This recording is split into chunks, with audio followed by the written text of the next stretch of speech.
One summer's day, in a small house near the woods, there lived a little girl whose name was Goldilocks. Goldilocks, where are you? I'm in the garden, Mama. Well, don't go away. Your meal will be ready soon, and don't play in the woods. No, Mama.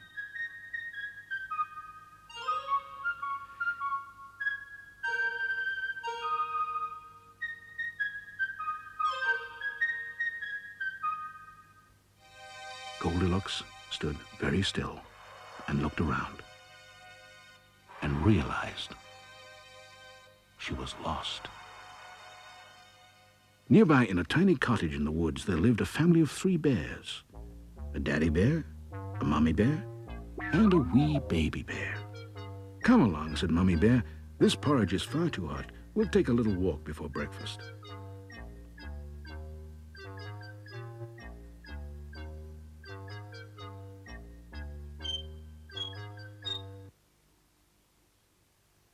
Goldilocks, seeing a balloon floating over the trees, started off down the path towards it. Very soon she came across the bear's cottage.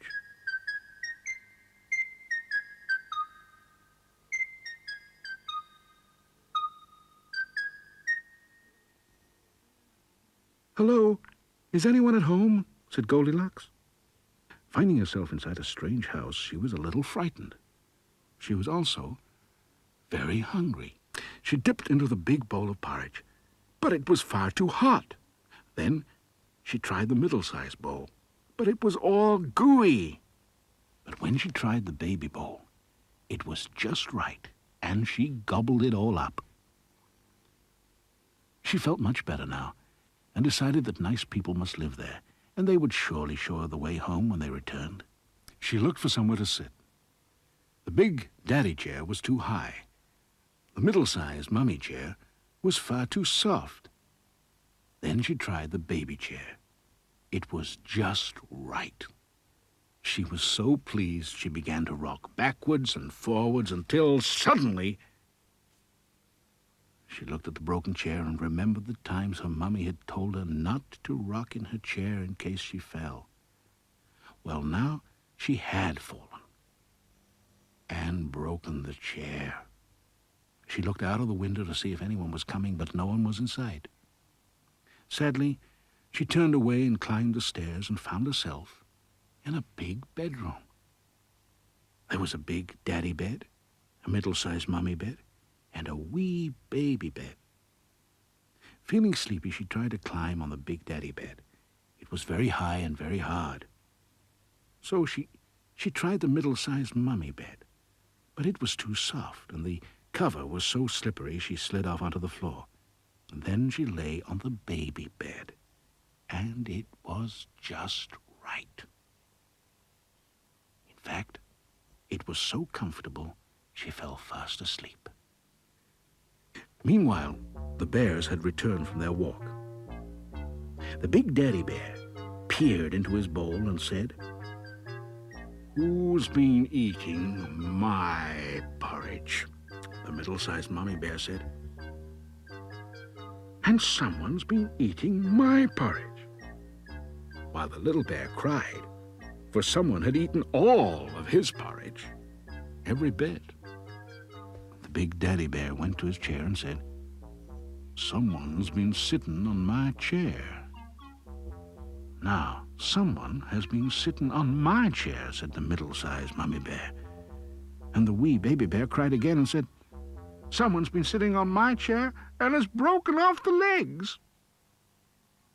The bears were puzzled. They decided to look upstairs. The big daddy bear looked at his bed and said, "Someone's been lying on my bed." The middle-sized mummy bear said crossly, "Someone's been lying on my bed," while the wee baby bear cried out, "Someone's been sleeping on my bed, and there she is." Poor Goldilocks woke up suddenly. "Oh dear, she cried, and she was so frightened she jumped straight out of the window. She ran down the path and into the woods as fast as she could, and she didn't stop running until she saw her tiny teddy bear lying on the ground. Looking up, she saw her garden gate. Quickly she ran inside, just in time to hear her mother calling, "Goldilocks, Goldilocks, where are you?" So Goldilocks went inside and ate her lunch, which was just right, and never wandered into the woods again.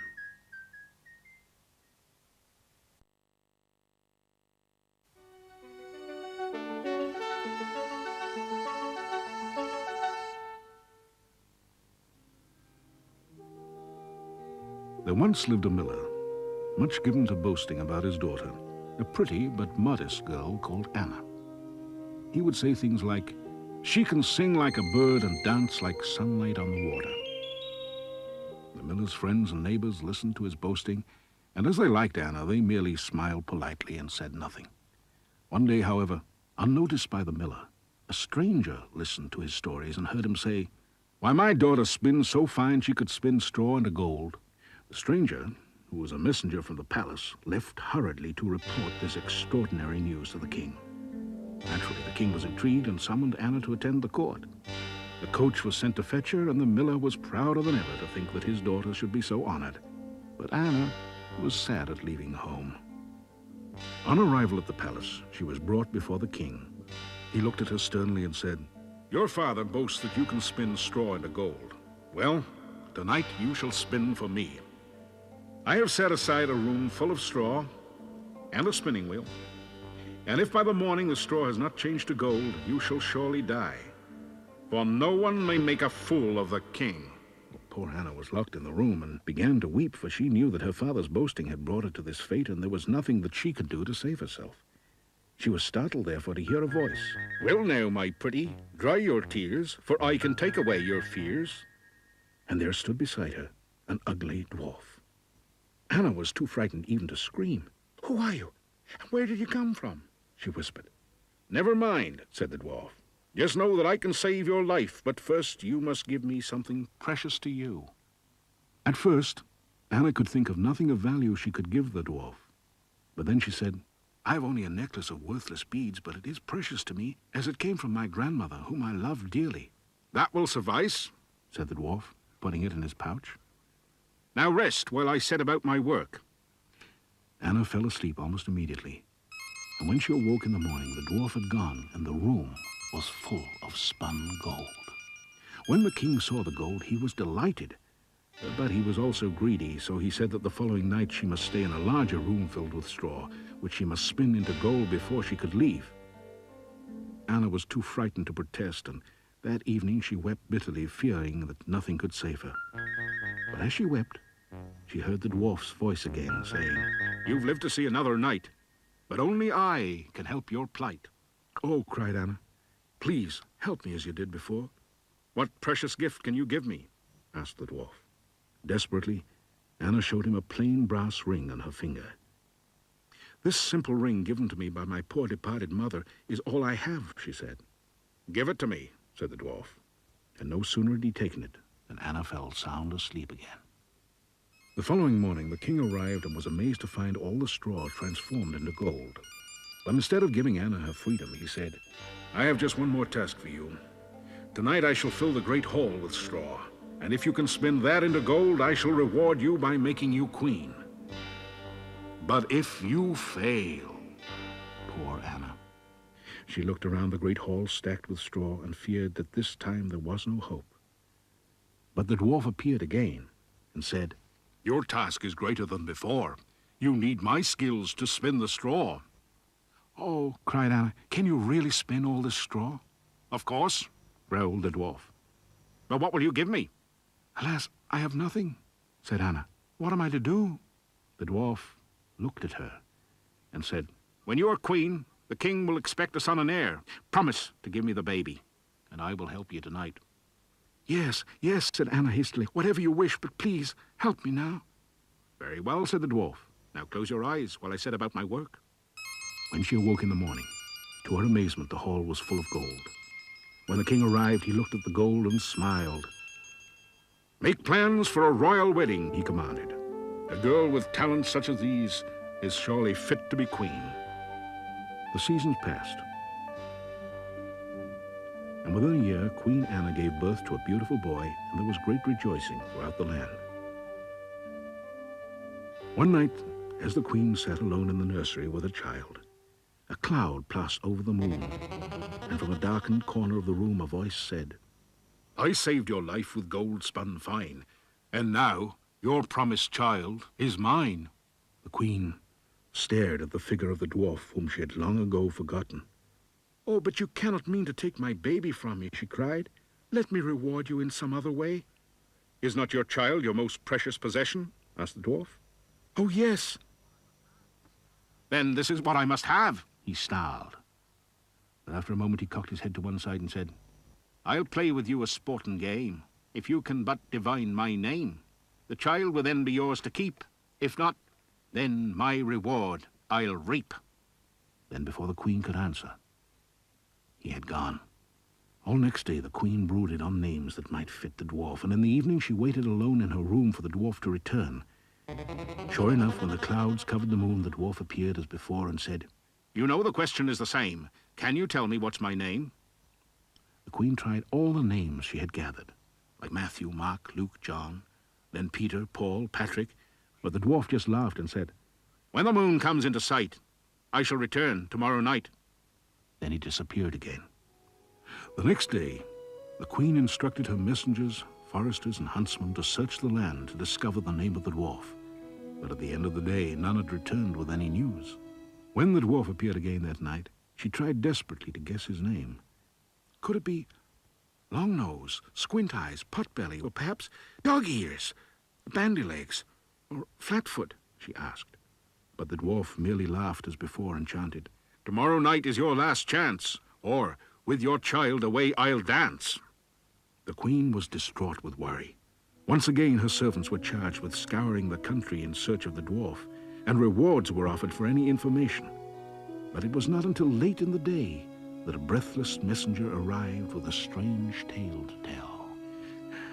"Your Majesty," he said, "I had ridden hard across the length and the breadth of the kingdom without success, and was resting deep in the forest when I heard a strange sound nearby.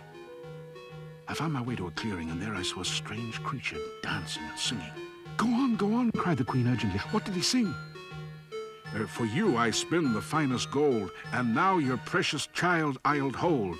You cannot hope to win the game, for Rumpelstiltskin is my name." "That must be the answer," cried the queen. "Go and rest now, and tomorrow you shall receive your reward." Later, when the dwarf appeared again, the queen was ready. The dwarf chanted, "You know the question is the same. Can you tell me what's my name?" The queen pretended not to know the true name and said, "Could it be Padawacky, or Pollylillo, or maybe Cockalory?" The dwarf laughed and was just about to snatch the baby from the cradle when the queen said, "Wait! Is it Rumpelstiltskin?" The dwarf was furious, and in his anger he stamped so hard he fell through the floor and perished in the moat deep below. The queen clasped her baby in her arms and vowed that he would grow up never to boast foolishly. And he never did.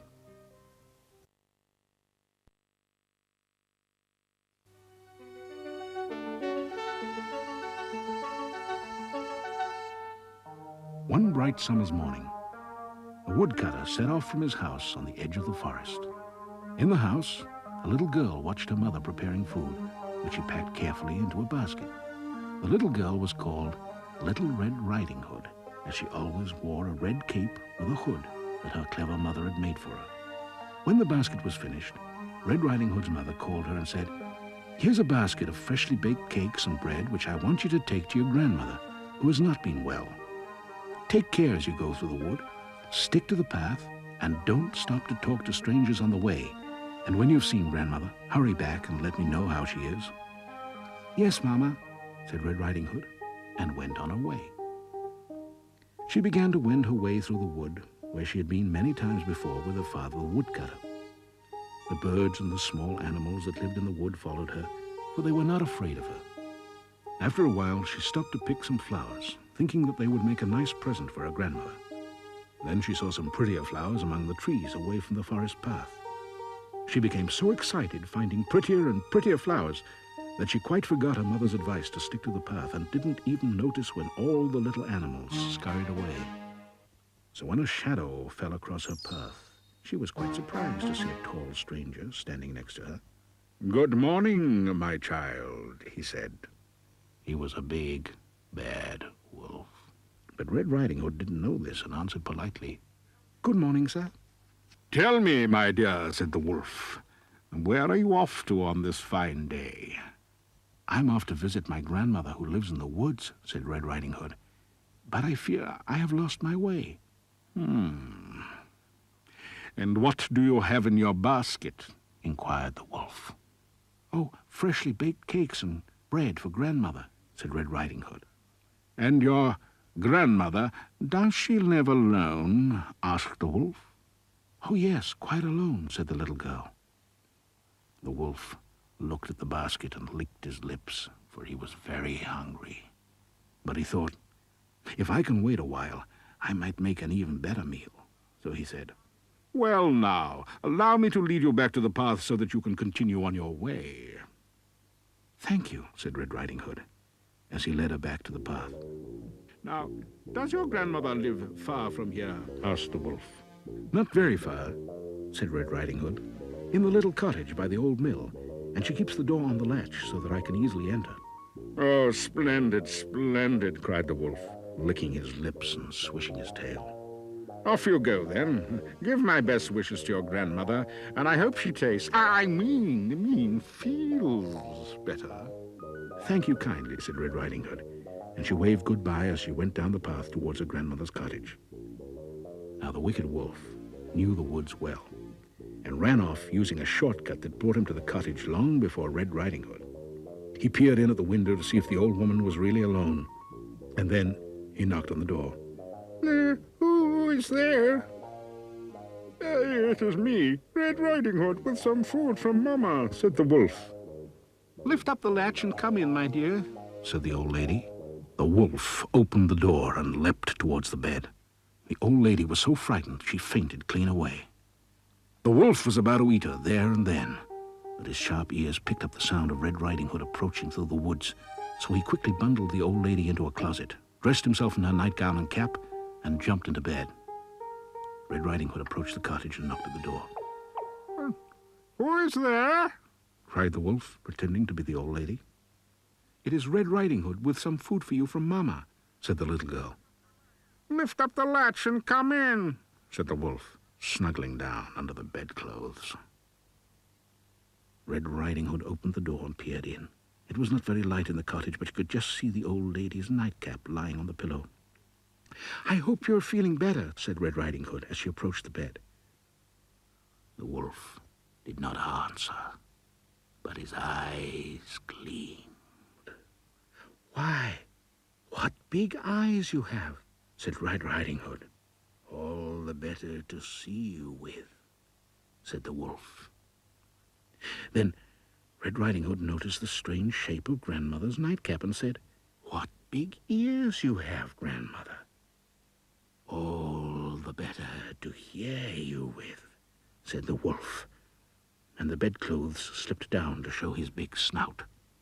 "My goodness, what big teeth you have!" cried Red Riding Hood in alarm. "All the better to eat you with," snarled the wolf.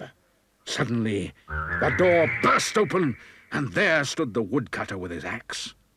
The wolf glared at the woodcutter, but he knew that he stood no chance against that mighty axe, so he leapt through the window and he ran for his life, never to be seen again.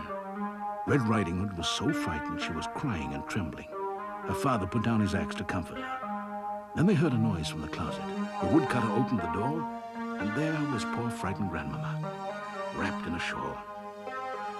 After they'd comforted her and put her back into bed and given her the cakes and bread to eat, she felt much better. Then Red Riding Hood and her father left the cottage and made their way home safely. But from that day on, Red Riding Hood took care not to stray from the path and learnt to be on her guard with smooth-talking strangers.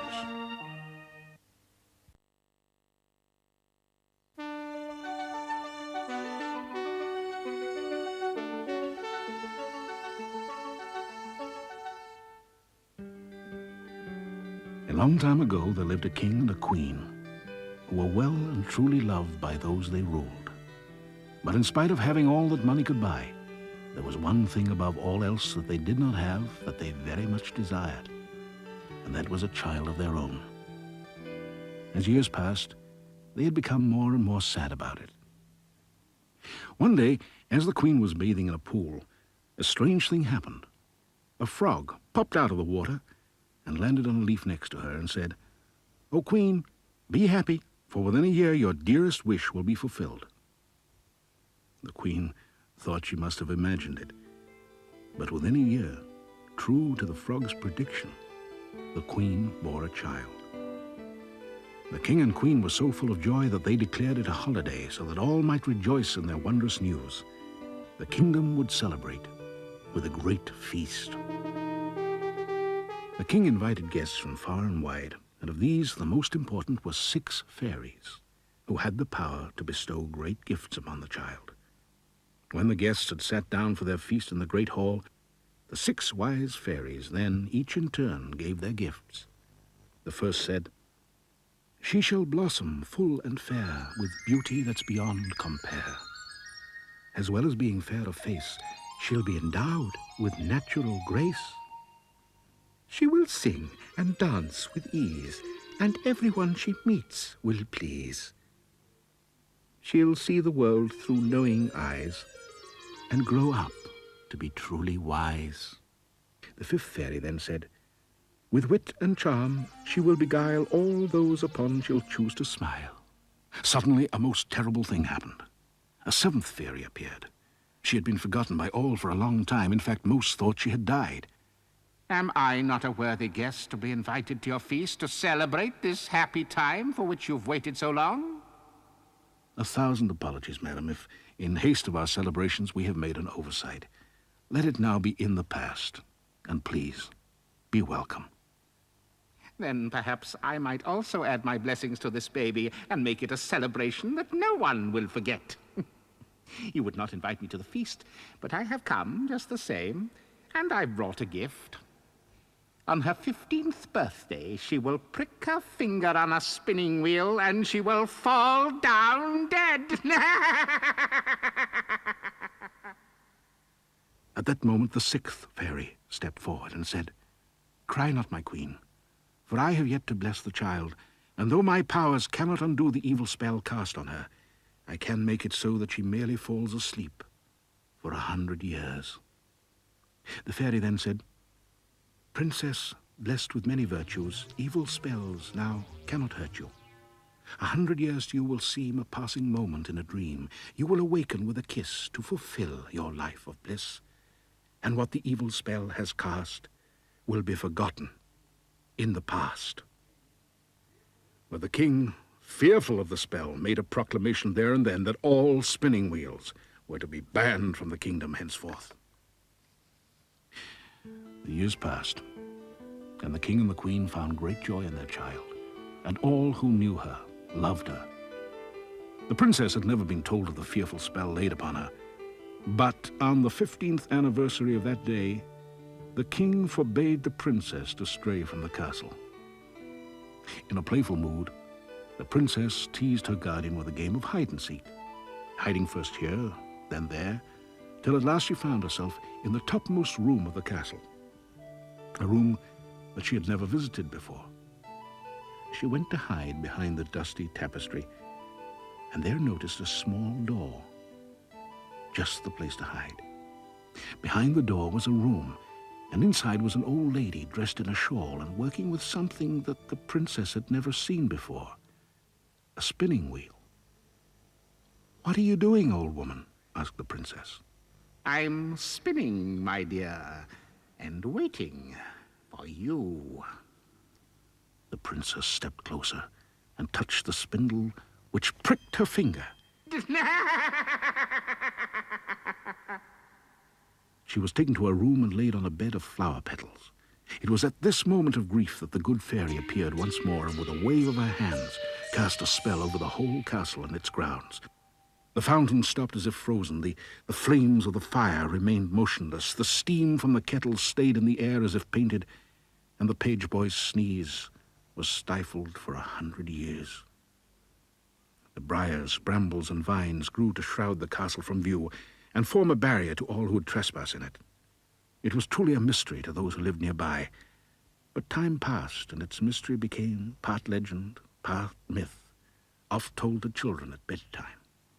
Now, one of those children was the son of the king who ruled a neighboring kingdom. He grew to be a handsome prince and often hunted in the fields and woods that surrounded the old castle. One day, in pursuit of a stag, he found himself by the briars and brambles of the castle. Seeking the stag within the tangled mesh, he took his sword to cut a path through the branches, and then, much to his astonishment, a path opened in front of him.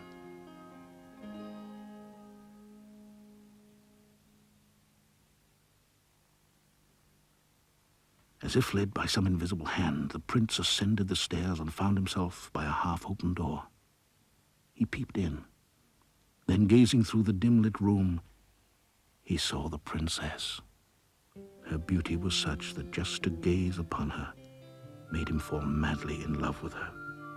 He gently kissed her, and at that moment the spell was broken. She smiled as though she knew him, as of course she did from her dreams. The palace immediately became alive as though not a fraction of time had passed, and all was as it was before. The prince took the princess for his bride, and she became the much-loved queen of the fairies' predictions. Her fairy gift stood her in good stead, and one day she had children of her own. Being wise and loved, she never forgot to invite anyone to celebrations.